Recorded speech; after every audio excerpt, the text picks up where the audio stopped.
Fala pessoal, Danilo Miller aqui e este é mais um episódio do nosso podcast, canal de Rumenologia. Estamos de volta com uma nova temporada aqui pelo mundo do rumen. E para inaugurar, para começar essa nova temporada aqui no canal de Rumenologia, a gente vai fazer uma série de episódios fundamentais para você entender cada vez mais a fundo o que acontece no fantástico compartimento ruminal. Essa série de episódios que eu estou chamando de fundamentais faz parte das comemorações dos 4 anos que o canal de ruminologia completa agora em abril. Pois é, há 4 anos atrás eu coloquei a minha cara pela primeira vez aqui no YouTube e minha voz pela primeira vez no Spotify, no Deezer, no Amazon Music. Eu só tenho a agradecer a você que me vê, que me ouve e que está junto comigo nessa paixão pelo mundo do rumen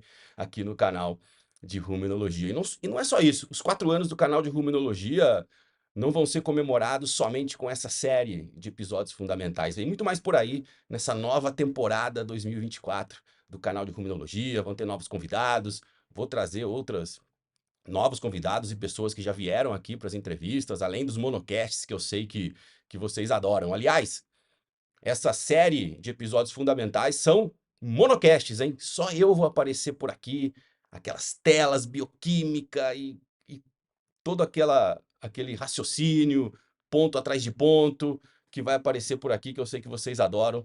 Essa série de episódios fundamentais, só eu vou aparecer, então vocês vão ter que se acostumar comigo. Muito bem. Outra novidade que faz parte das comemorações dos 4 anos do canal de Ruminologia é isso aqui, ó. Mudou a identidade visual do canal de Ruminologia. A identidade continua sendo um boi. Será que é um boi? Vou me colocar aqui atrás, ó. Essa identidade visual, ela pode ser vista de várias formas. Ela é uma cabeça de boi estilizada, e também pode fazer menção aos 4 compartimentos do sistema digestivo, que é particular do ruminante, rumen, retículo, omaso e abomaso. Também ele está representado aqui. Algumas pessoas falaram, nossa, parece 4 coxos, né? Parece a Penn State. Bom, não é a Penn State. Essa cabeça estilizada, né, desse boi também faz menção aos 4 compartimentos mais particulares do sistema digestivo do animal ruminante. Bacana? Então também faz parte aí das comemorações dos 4 anos do canal e podcast de Ruminologia, essa nova identidade visual. E para não falar que ficou só nisso, em abril, no mês de comemoração dos 4 anos do canal de Ruminologia, eu vou abrir uma nova turma do Fundamentos de Ruminologia. Curso que eu inaugurei a primeira turma em dezembro de 2023 e que já é um sucesso. São 16 módulos, com mais de 70 aulas sobre o mundo do rumen. Para ser mais preciso, são 80 aulas. O Fundamento de Ruminologia é composto por 80 aulas divididas aí em 16 módulos, que cada aula tem aí 25 minutos, mais ou menos, e numa metodologia totalmente nova, em que eu dou aula na lousa. Pois é, você vai me assistir aqui com uma lousa aqui, ó, eu escrevendo, e você acompanhando o meu raciocínio, construindo conhecimento. Quem tá dentro do fundamento de ruminologia tá assim, mind blowing. O negócio assim, tá explodindo a cabeça. Porque realmente é disruptivo. Fica ligado. Em abril, eu vou abrir uma nova turma, a segunda, em comemoração aqui, como parte das comemorações dos 4 anos do canal de Ruminologia. E se você quiser ser avisado com antecedência, tem um link aqui na descrição desse episódio, aqui desse vídeo. Também no Spotify, também tá lá no Spotify, Deezer, Amazon Music, onde você estiver escutando, também tem uma descrição. Se você estiver assistindo numa tela e com o celular na outra mão, você pode entrar no Instagram, @Danilo Milen, ou @Ruminologia, vai lá no link da bio, que também você vai ser direcionado para o mesmo local, para ser avisado com prioridade quando uma nova turma do Fundamento de Ruminologia for inaugurada por aqui. Já pensou? Além de tudo que você tem aqui, obviamente, de forma pública no canal de Ruminologia, já tem muita informação aqui. Você vai poder consolidar toda essa sua viagem pelo mundo do rumen comigo te ensinando na lousa. Eu falo assim, o que tem de diferente do podcast, do canal de ruminologia, Danilo? Eu te ensino na lousa. Tem aqui alguns slides, tal, entrando e saindo, mas a maior parte do conteúdo é lousa. Eu estou construindo o raciocínio ali com você. E quer saber? A maioria dessas aulas que são gravadas não tem muito script, não. Tem o tema ali e eu tenho muita coisa na minha cabeça e a coisa vai acontecendo. É síntese em tempo real. Bacana? Link aqui na descrição do vídeo, link na bio do meu Instagram, na bio do Ruminologia. E vamos que vamos. Eu não esperava fazer uma introdução tão longa, mas eu acho que merece. O primeiro episódio do ano, o episódio que inaugura essa série de episódios fundamentais que eu tô chamando aqui no canal de Ruminologia. E o primeiro deles, eu não poderia deixar de começar com o tema anaerobiose. Por que eu tô começando com esse tema? Porque o rumen é um ecossistema anaeróbico, ou seja, não tem oxigênio lá no meio ruminal. Isso muda tudo em termos químicos, bioquímicos e fisiológicos. Muito bem. Alguém pode perguntar o seguinte: o rumen realmente não tem nada de oxigênio? Eu vou ter que responder que não é bem assim.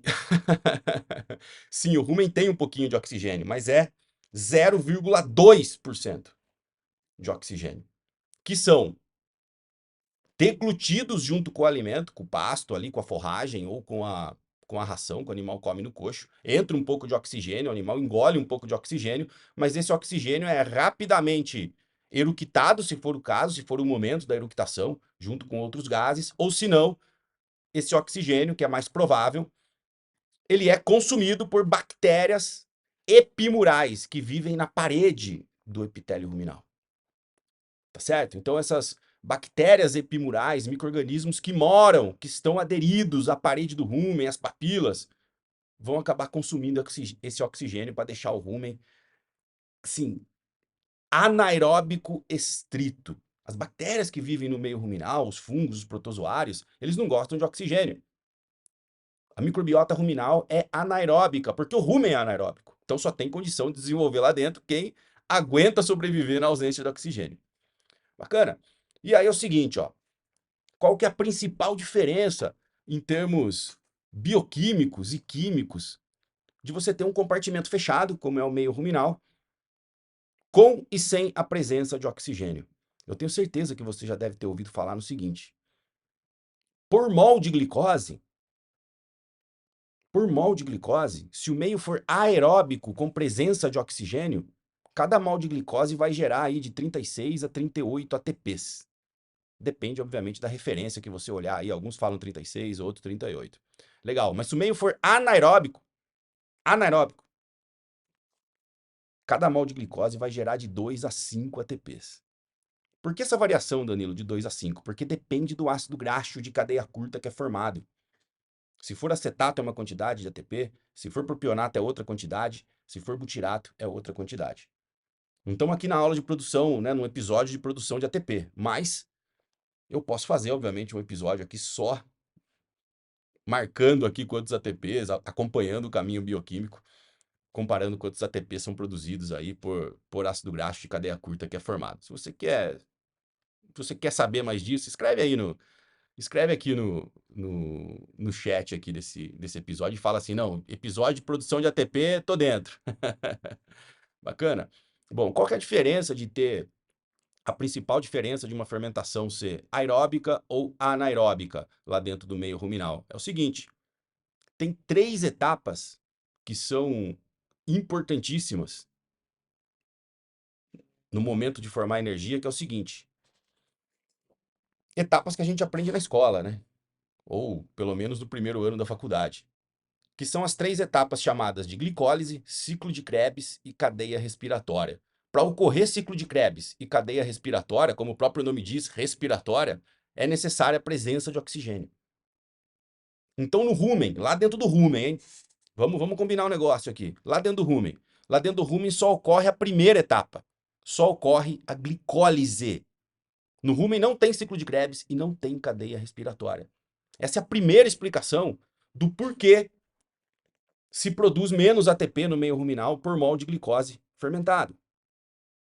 Tá certo? Porque, obviamente, que quando se tem oxigênio, o ciclo de Krebs e a cadeia respiratória são responsáveis por uma grande formação de ATP. E aí, o rumen acaba ficando apenas com os ATPs gerados aí, na maior parte, na via glicolítica, ou durante a glicólise, e também um pouquinho de ATP a mais aí durante a formação de cada um dos ácidos graxos de cadeia curta. Ou seja, na hora que vai começar uma grande produção de ATP, precisa de oxigênio. Tá certo? E aí, o mol de glicose que degradou e depois fermentou no rumen, ele rende menos energia quando no meio anaeróbico, ou seja, no meio ruminal. Então, se tiver oxigênio, só relembrando, vai fazer 36 a 38 ATPs, vai fazer CO2, água e calor. No anaeróbico também vai fazer ATP, só que menos. Também vai fazer CO2, água e calor, tá marcado aqui. Só que no meio ruminal também vai fazer metano e vai fazer os ácidos graxos de cadeia curta. Acetato, propionato, butirato, valerato, caproato, ácidos graxos de cadeia curta de menor concentração no meio ruminal. E também, em casos de fermentações erráticas, aí também pode ter a formação de lactato ou acúmulo de lactato no meio ruminal. Então é o seguinte, ó. No meio ruminal só tem glicólise, só tem via glicolítica, não tem ciclo de Krebs e não tem cadeia respiratória. Você, apaixonado pelo mundo do rumen, tem que saber disso, mas você tem que saber também que o hospedeiro, o bovino, o ovino, o caprino, a vaca, tá certo? Os ruminantes em geral, o organismo, o animal, ele, sim, as células fazem glicólise, ciclo de Krebs, cadeia respiratória. É só dentro do rumen que não ocorre ciclo de Krebs e cadeia respiratória. Então, por exemplo, quando é formado glicose lá no fígado, e essa glicose sai do fígado e ganha corrente sanguínea, essa glicose vai entrar nas células ali do hospedeiro ruminante, seja em qual tecido for, e ela vai seguir esse caminho, glicólise, ciclo de Krebs, cadeia respiratória. Bacana? Ok? Só para deixar claro isso. A fisiologia e bioquímica ruminal, ela é mantida ali dentro do rumen, é um ecossistema fechado o meio ruminal. Então, ali dentro a gente tem as particularidades. Na hora que passou do fígado, o fígado jogou essa glicose para a corrente sanguínea, essa glicose, na maior parte dos casos, vai ser utilizada pelas células do animal hospedeiro nesse caminho aqui, ó, glicólise, ciclo de Krebs e cadeia respiratória. Bacana? Vamos ver o que acontece lá dentro do meio ruminal. A glicólise, ó, tá aqui, ó. Tá certo? Ó, da glicose até o piruvato, ó. Eu vou projetar melhor essa imagem, ó. Da glicose até o piruvato é o que a gente chama de glicólise ou via glicolítica. Tá ok? Depois do piruvato, ocorre a segregação, aí vai depender dos micro-organismos do rumen que estão ali, vai ocorrer uma segregação, e aí cada caminho bioquímico desse que eu estou mostrando até aqui embaixo, ó, é responsável pela produção de um ácido graxo de cadeia curta em específico. Acetato, butirato, propionato, tem aqui até a produção de metano. Bacana? Mas o que que acontece, né? O piruvato, se você olhar aqui, ó, vem da glicose até o piruvato e ele vai até o oxalacetato, tá certo? Vamos dar uma olhadinha no ciclo de Krebs, se tivesse ciclo de Krebs no meio ruminal. Vamos dar uma olhadinha aqui, ó. Guarda isso, ó. Já vou voltar aqui. Glicose, piruvato e depois oxalacetato. Se a gente olhar o ciclo de Krebs, olha só. Esse é o ciclo de Krebs, presença de oxigênio, ó. Você tá vendo ali em cima, ó, um oxalacetato, bem nessa linha aqui, ó, um oxalacetato. Entra um acetil-CoA aqui, junto com o oxalacetato, vai formar citrato, depois isocitrato, alfa-cetoglutarato, succinil-CoA, succinato, fumarato, malato, e aí volta no oxalacetato de novo. Ou seja, esse é o ciclo de Krebs ou ciclo do ácido cítrico. No rumen, o oxalacetato não vai a citrato. Então vamos voltar? Vamos olhar aqui, ó. Olha só. Glicose, piruvato, e piruvato vai ao oxalacetato. Se tivesse ciclo de Krebs, depois do oxalacetato teria um citrato, mas não, mas tem um malato. Malato, depois fumarato, depois succinato. Assim, Danilo, parece que eu conheço essa rota. Vamos voltar no ciclo de Krebs? Eu recomendo para quem está no Spotify, no Amazon Music e no Deezer, vai pro YouTube. Vai ver o que eu estou mostrando. Parece que você conhece, né? Oxalacetato, malato, fumarato. Vamos voltar aqui no ciclo de Krebs? Olha só. Tá aqui em cima, aqui oxalacetato. Vamos fazer o caminho contrário? Vamos fazer o caminho reverso? Vamos ir do fim para o começo? Oxalacetato, vamos voltar? Malato, fumarato, succinato, succinil-CoA. Parece um ciclo de Krebs incompleto no meio ruminal, é isso mesmo. O meio ruminal, principalmente a via de produção de propionato, que é o precursor da glicose no animal ruminante, essa via aqui, ó, é um ciclo de Krebs incompleto. Pelo lado contrário.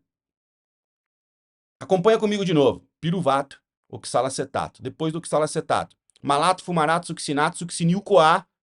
Aí aqui dentro do rumen de succinil-CoA vai para metilmalonil-CoA. No ciclo de Krebs, ó, se a gente fizer esse caminho, ó, oxalacetato, malato, fumarato, succinato, succinil-CoA e alfa-cetoglutarato. Não é mais metilmalonil-CoA. Tá aí a diferença. Tá certo? Então, olha só. É como se fosse um ciclo de Krebs incompleto que acontece lá dentro do meio ruminal. E por que ele não é completo? Ele não é completo porque não tem oxigênio. Então, o oxalacetato não consegue ir para citrato e nem nessa volta aqui pelo caminho contrário, o succinil-CoA consegue ir ao alfa-cetoglutarato. É como se depois da via glicolítica o rumen quisesse ir para o ciclo de Krebs. É como se o piruvato quisesse ir para o ciclo de Krebs. O acetil-CoA, oxalacetato, é como se ele quisesse fazer o ciclo de Krebs funcionar. Só que ele não consegue ir para frente, vamos dizer assim, né? Ele não consegue ir para citrato, no caso do oxalacetato, e aí ele tenta fazer o caminho inverso. Vamos tentar fazer outro caminho aqui, vamos fazer o caminho contrário. Na hora que chega no succinil-CoA, ele também não consegue ir para alfa-cetoglutarato. Bacana? Tô colocando aqui o ciclo de Krebs na tela para você pausa, dar um print, para você relembrar aí como que é. Legal, então é o seguinte, lá dentro do rumen, tenho certeza que você poucas vezes escutou essa informação. Tenho certeza que você escutou assim, no rumen só tem via glicolítica, não tem ciclo de Krebs e não tem cadeia respiratória. Tô quebrando um pouco isso, ó. Na verdade, tem ciclo de Krebs dentro do rumen, só que de forma incompleta. Os passos do ciclo de Krebs ocorrem mais da metade do ciclo de Krebs, só que nos passos que precisa oxigênio, aí outros produtos acabam sendo formados. E aí é o seguinte, tudo isso ocorre por faltar oxigênio, pelo rumen ser anaeróbico. Então a falta de oxigênio faz com que o caminho bioquímico mude, faz com que a rota de mudança desse caminho bioquímico leve à produção de ácidos graxos de cadeia curta. Caso contrário, se tivesse oxigênio, ácidos graxos de cadeia curta não seriam formados. Então olha só que curioso. O ácido graxo de cadeia curta só é formado no meio ruminal porque não tem oxigênio. Porque se tivesse oxigênio, de novo, o oxalacetato aqui ia citrato e depois, consequentemente, aí nos outros passos do ciclo de Krebs, ia formar ATP. Tá certo? Mas como não tem um ciclo de Krebs completo, e obviamente aí cadeia respiratória não tem mesmo, porque não tem oxigênio, depois do oxalacetato, ou depois do acetil-CoA, que tá aqui, ó, tá nessa linha aqui, ó, do acetil-CoA, vai ocorrer caminhos bioquímicos para a formação de ácidos graxos de cadeia curta, que são produtos finais da fermentação ruminal. Bacana? E obviamente que o propionato é o precursor da glicose, então tem um pouco a ver isso, né? Pô, o caminho do ciclo de Krebs incompleto, coincidentemente, acaba no propionato, que quando chega no fígado, é transformado no fígado em glicose. Ou seja, é como se o ruminante tivesse, como se o rumen tivesse tentado fazer glicose lá no meio ruminal e não tivesse conseguido. Fala assim, bom, já que eu não consigo, eu vou mandar um precursor pro fígado, então, que eu sei que ele dá conta de terminar o meu trabalho. É mais ou menos isso. Bacana, tenho certeza que também você nunca escutou dessa perspectiva. O rumen tentou. As bactérias tentaram fazer glicose, só que como faltou oxigênio, não conseguiu fazer o ciclo completo. Então eu falei assim, ah, beleza, vamos mandar um propionato lá pro fígado para ver se ele termina meu trabalho e produz glicose. E é exatamente isso que o fígado faz. Bacana? Os outros produtos mais importantes, né, produtos finais mais importantes do meio ruminal, acetato e o butirato, estão ligados também no metabolismo energético. Eles não são precursores de glicose, pelo contrário, eles são precursores de gordura, tanto muito mais o acetato do que o butirato, são precursores de gordura. Ou seja, o acetato, na hora que ele chega no fígado, não acontece nada com ele. O fígado manda ele para a corrente sanguínea, o acetato ele ganha uma coenzima A, ou seja, ele vira acetil-CoA, e aí ele está preparadíssimo para entrar na célula para produção de ATP, porque precisa de acetil-CoA para rodar o ciclo de Krebs, tá? Então ele está preparadíssimo para entrar em qualquer célula do organismo para gerar ATP e também ele pode ser utilizado para a formação de corpos cetônicos. Legal? O próprio butirato, ele pode ser utilizado também para a formação de ATP, mas o butirato, quando ele cruza a parede do rumen, 95% do butirato, quando cruza a parede ruminal, ele é transformado em corpos cetônicos, alfa-cetoglutarato, beta-hidroxibutirato e acetona. Tá certo? Então, basicamente são essas as 3 funções aí principais dos ácidos graxos de cadeia curta. O butirato e o propionato também ajudam no desenvolvimento das papilas, crescimento das papilas, mas esse é um assunto para outro dia. Legal? Mas em termos químicos e bioquímicos, butirato e acetato fazem parte também do metabolismo energético, só que mais ligados à produção de gordura, estoque de energia no organismo e produção de ATP. Já o propionato é precursor da glicose, combustível fundamental para o animal ruminante. E aí é o seguinte, ó, a glicose, o ruminante, né, dito tudo isso, o que a gente pode falar? Que o ruminante é um animal neoglicogênico ou gliconeogênico. Esse é o ruminante. Ah, qualquer ruminante, Danilo? Qualquer um.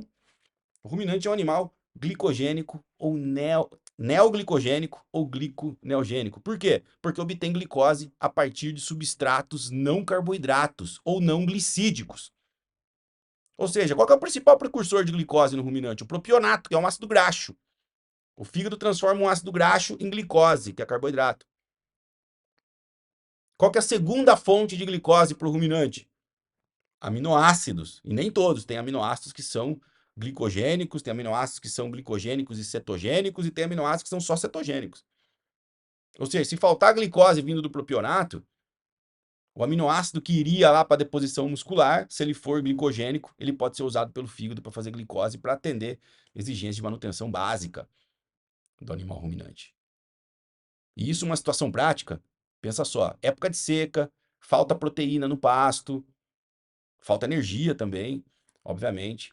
E aí o nutricionista de ruminante lança a mão de suplementações aí na época de seca. Se a suplementação for uma suplementação apenas para manutenção ou para ganho marginal de peso, o que vai acontecer? Vai produzir menos propionato no meio ruminal e o propionato gerado não vai ser suficiente para gerar toda a glicose que o ruminante precisa.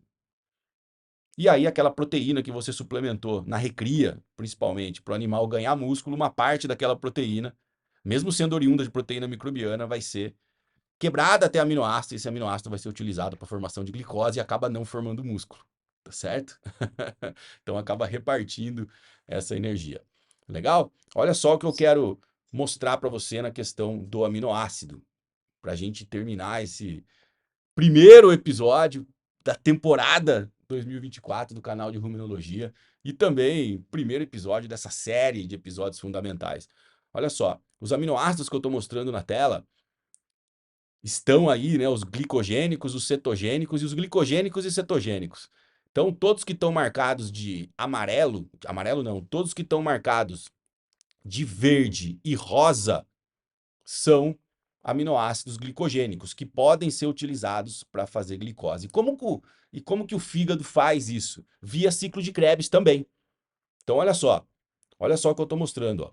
Por exemplo, aqui em cima, vou pegar um exemplo. Aqui tem alanina, cisteína, glicina, serina, treonina e triptofano. Todos esses aminoácidos, se preciso, eles são transformados em piruvato. O piruvato vai a oxalacetato, depois fosfenolpiruvato e então glicose.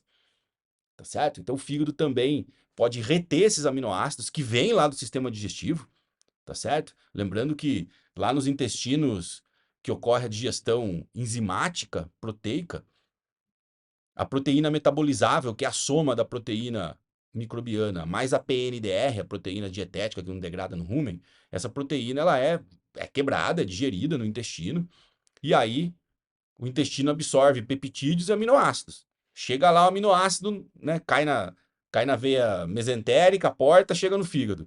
Aí beleza, chegou lá o aminoácido no fígado. Se tiver precisando fazer glicose, o fígado fala assim: você não vai para os músculos não, você vai ficar aqui que eu vou quebrar você para fazer glicose.